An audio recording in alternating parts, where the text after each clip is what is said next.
Hey guys, welcome back to my channel. So I have actually not sat down to make a video in a really long time, but I thought this was a really important topic because I saw this happening on Instagram. I just saw some really ignorant comments and it made me want to talk about it.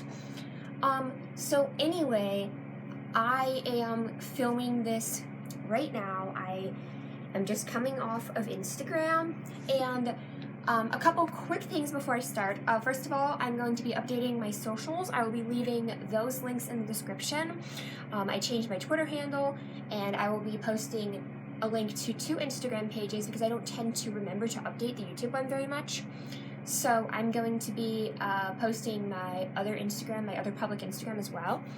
And you guys can follow me on Twitter and Instagram if you're interested.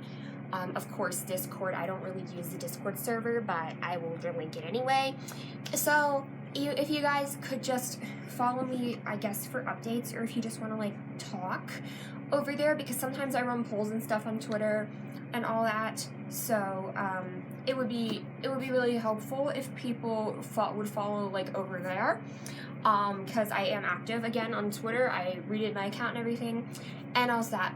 And that's about all that is to it. Second thing, I want to give a creator shout out to Tomoya Otani. He's a really cool composer. He's worked on a lot of Sonic games, and he just made a YouTube channel. He posted lo-fi music, so if you like lo-fi music, go on over there and check it out. It's a vibe. He has 198 subscribers right now, so go on and subscribe to his channel. Also, if you're watching this, thank you very much for the comments, and yeah, so I'm gonna have my subscribers head on over there, even though my subscribers are probably not active. Half of them are probably not even active, because I have 260 subscribers, but I don't really know how many of them are active because I change my content constantly. I'm just a ticking time bomb of changing my content. But anyway, if you want to listen to some chill ass lo-fi music, go over there, and I will link his channel in the description below. Anyway, now on to the actual video. So, I was browsing Instagram. An account I followed shared a post, which was a post to be against anti-homeless architecture. What this means is how some cities will build spikes and stuff so that people aren't able to sleep, or will put bars on the benches so people can't sleep on the benches and stuff like that. It's basically a way of making it so that homeless people cannot sleep in public spaces. Now, this was a post calling this out and saying, hey, it's wrong, and then people were making some really good points in the comments about how it is, ridiculous to spend funding on that. Why don't you just spend funding on helping the homeless people instead of trying to get them off your property? Or if it's city public property, same thing. It's why don't you just spend money on trying to help the homeless people? It doesn't make sense, which is a really great point. So, there is an issue though, is that I saw a specific comment. I'm not gonna read it off verbatim. I'm just gonna tell you basically what was getting said here, and basically why this type of stuff is not okay. So basically somebody said if someone can ask for money, if you're on the street, if you're homeless, you can also ask someone what they want to order at McDonald's. So basically saying if you're able to ask for money, you're able to work at McDonald's. So and then somebody else was saying, oh, they just want to ask for things and not earn them, which is really disgusting in my opinion, because that is not accurate. Now, I'm not saying every single homeless person is pure, and there aren't homeless people who are just lazy or selfish. I'm sure they do exist. However, for the most part, people do not choose to be homeless, and people are not trying to be lazy or selfish. They just legitimately have issues. So, I want to talk about why this specific argument does not, and just people in general saying, well, if you're just homeless, just get a job, why this argument generally does not work, and how ignorant people are to think that this is acceptable or okay. So, a really good example is that a lot of places in the U.S., that a minimum wage job will not cover rent, or it will barely cover rent, and if your job barely covers rent, then what about the other things you need, like food, transportation to get to the job, electric bill, depending on where your rent is, what utilities are covered at your place of rent, right? Like, there's a lot of factors there. So even if your paycheck, quote unquote, covers rent, it does not mean that it is, it will cover every other kind of bill you have. What if you, like, anything else, phone bill, internet, anything else, and you need like phone or internet in order to, like, apply for jobs and be able to be in touch with people for work stuff. So, like, you'd have either a phone or internet bill, maybe both, and, like, that is a bill that's expensive. So, it's not just like, oh, it's a luxury to have a phone or an internet bill. No, it's not like somebody's ordering, like, Prime TV. It's literally, like, an internet, having phone or internet access is basically a necessity in our modern day and age, okay? Like, there are tons of, like, homeless refugees who have cell phones. Like, that's how common it is for cell phones to exist. But, of course, you gotta have a plan for it. You gotta have time. You gotta have whatever. And it's something that's expensive. You're either gonna have a phone or internet plan. Most plans don't have unlimited data. And you can be careful with your data, but, you know, if you have that will jack up your plan the more you use your data. If you don't have internet, then you're gonna be using your phone. And I understand that some places offer internet, but still, wouldn't you want to be reached in your home, like, if somebody needed to talk to you? So this is a big reason. This is assuming you can buy a home or rent a home. The point is, will that cover rent? You'd have to have a decent amount for a down payment on a house. You can't save that much if you're living paycheck to paycheck, and rent costs money. And like I said, even if you can pay for rent, because federal minimum wage is $7.25 an hour, and most places that will, even working full-time at that wage, which, trust me, a lot of minimum wage jobs are not full-time. Even if you want to stretch and say the person could get 2 minimum wage jobs and work basically full-time, a lot of places in the country that will not cover basic necessities. And I do understand that a lot of cities and places do have a higher minimum wage. I know New York City has a $15 minimum wage. I'm not sure about every city. Some states also have a higher minimum wage. I live in Pennsylvania. We do not have a state minimum wage above the federal minimum, but some states do. I know New Jersey is like $10. I know there are places in California as well where minimum wage is higher. I think it's $12 in California. I'm not sure on that one. But anyway, what I'm saying is that often those places where the minimum wage is higher are places that are very high cost of living. So you could say, well, just don't live there, just work there and don't live there, but then you have to pay for transportation. So, like, there is a caveat pretty much everywhere you go. And if you live in a place which is cheap to live in, you're probably also going to have cheap-ass pay. I live in a very cheap area where the only, like, half-decent jobs, like, the jobs that pay well are, like, industrial jobs and, like, truck drivers. That's what pays around here. Like, I understand there are some jobs, obviously there are doctors, lawyers, or there's stuff like that everywhere. Of course, like, there are people who get paid well. But typically speaking, there are not that many good white-collar jobs where I live. And rent is cheap as fuck, but it is still, you still have to, you know, factor that in. Well, I probably make, like,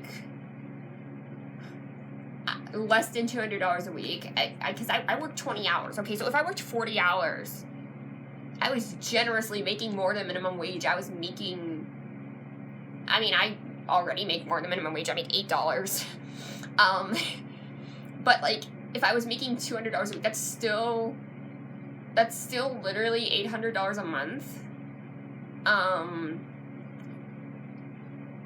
If I was making $400 a week, that is $1,600 a month. And that could be possible to live off of if you were working full-time and making, like, $200 a week, depending on where you live, because some places do have, you know, rent, like, if your rent is $600 or something, you could probably make that work, right, with your bills. It would be really tight, it would not be comfortable, but you could probably make it work. However, there's another catch, which is you have to get the job in the first place.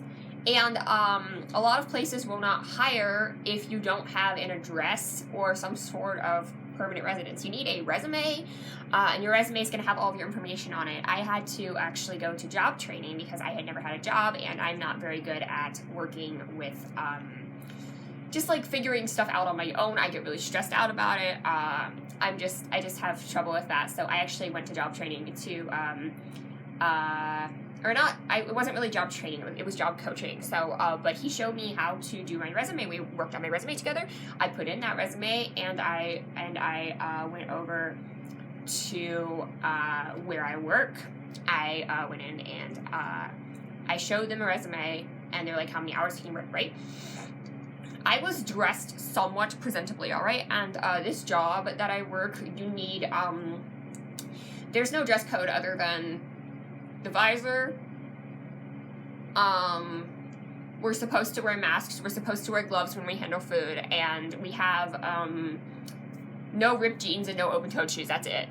However, think about being homeless. Think about having jeans that aren't ripped. Like, just think about that. What if you only have like 2 pairs of jeans and they're both ripped? Just like, even that is something. And we have a perfectly good reason. I work at Subway, by the way. And we have a perfectly good reason for having no open-toed shoes, no ripped jeans. It's for safety reasons. That's what if you splash water on yourself, what if you drop something sharp, drop something heavy, you know, there are those rules are in place for safety reasons, absolutely.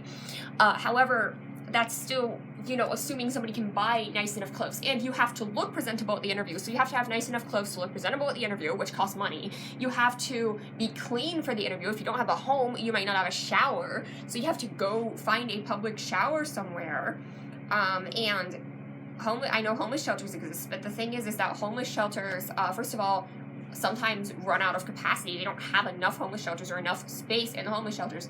Second of all, homeless shelters are incredibly dangerous currently because of the whole COVID situation. So living in close quarters with anybody is not particularly the best idea. So yeah. So I could completely understand if someone was homeless. Personally, like if I was homeless, I would probably not want to be in a homeless shelter because I would be scared of getting COVID from like everybody else. I know this is a current situation, but I'd be scared of like getting germs spread to me, so I'd probably just want to like go sleep on a bench somewhere because it's like I get to be alone. I don't have to deal with that. You know what I'm saying? And not everyone is good at dealing with people as well, which I'll get into. But one of the huge issues that I see is that people act like you can just get a job like it's easy. So this is implying that you can get a job without an address and that you can find a shower and some clean clothes, right? And convince the people that you don't have a home and you still want the job, right? Okay.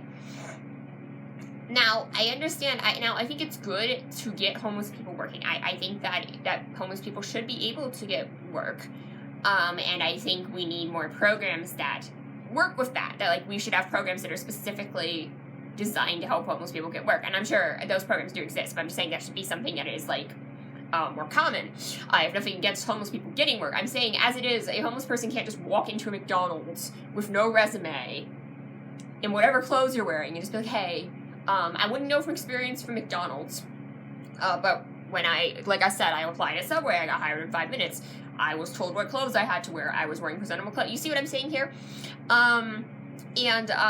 It's just like, yes, it's quote unquote low skill labor, which I'll also get into, but like there's a low skill threshold. Like they'll train you. I don't need any experience. Like I had never worked a job before and I didn't graduate high school, and like I did not need any experience with anything. Like they train you, right? So it's like that's a low skill floor. Like that job has a very low skill floor, right? They will train you to do it. You don't need prior experience or anything like that. But it's something that is, you know, like having a low skill floor for a job.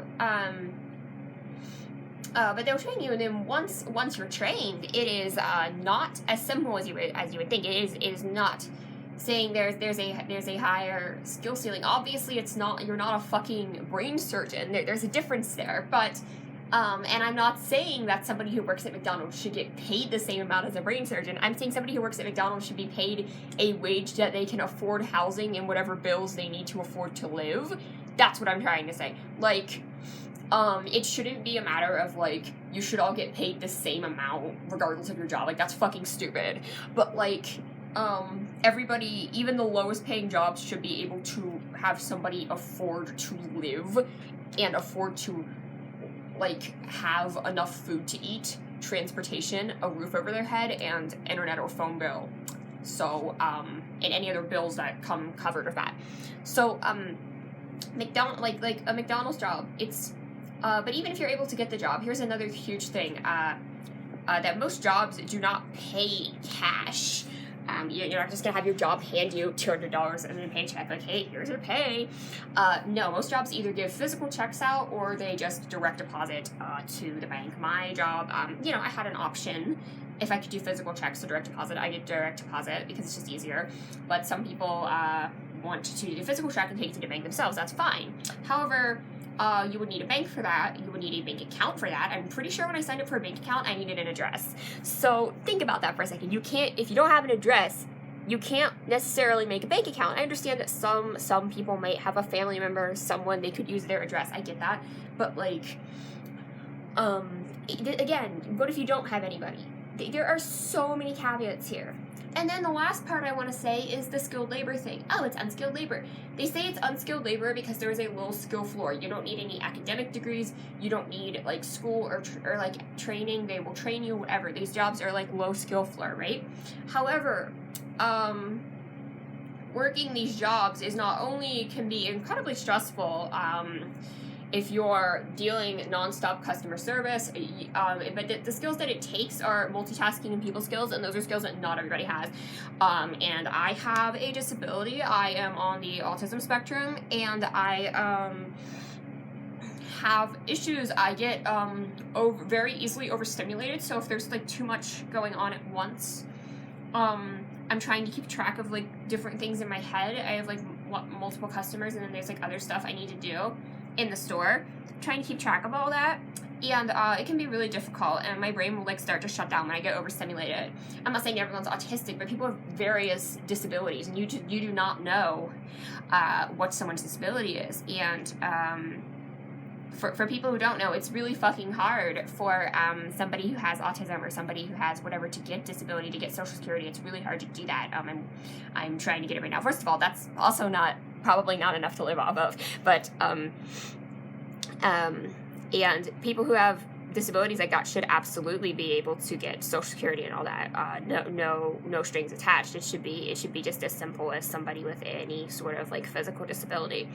However, if you don't have a good lawyer, you're basically screwed. And I do have a good lawyer, thankfully. But the point is, that's a whole thing. I don't know. You can probably get a lawyer if you don't have an address, but, like, it's just a matter of, like, there's just so many caveats there.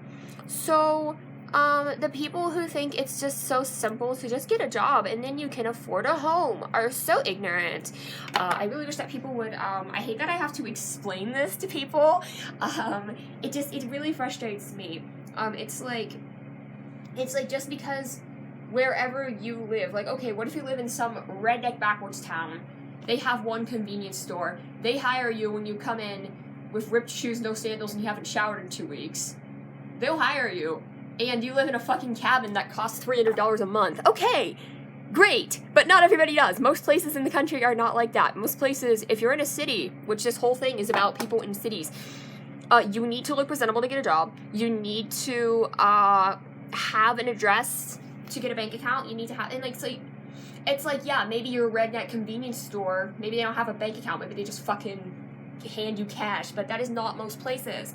And it's people who have either, this example, the people who say this shit are people who have either never experienced any sort of poverty, or people who have just straight up never experienced living outside of a kind of backwoods redneck, kind of situation where everything is just like, okay, whatever, just rough it, you know what I mean? It's people who have never experienced that, and it makes me really angry because people need to understand how difficult it is for homeless people to really be able to get jobs and be able to find places to afford. And I think that cities and businesses and places in general should just do things to help the homeless people, either just help them financially or try to invest them in programs where they can get job training or, housing programs, getting people into programs or just helping out financially, doing whatever, is something that,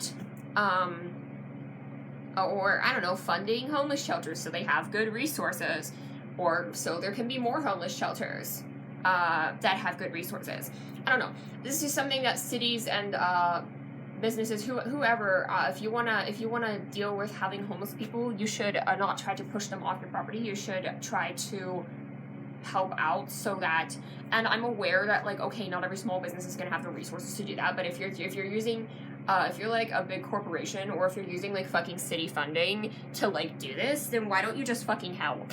Like, it is so ridiculous. So anyway, guys, that's about all I wanted to say. I just wanted to get that out there because it's something that really bothers me when I see people say this, and it's just something that I find really infuriating, and I hope that if anyone had this mentality, that it does get people to think about it in a different way.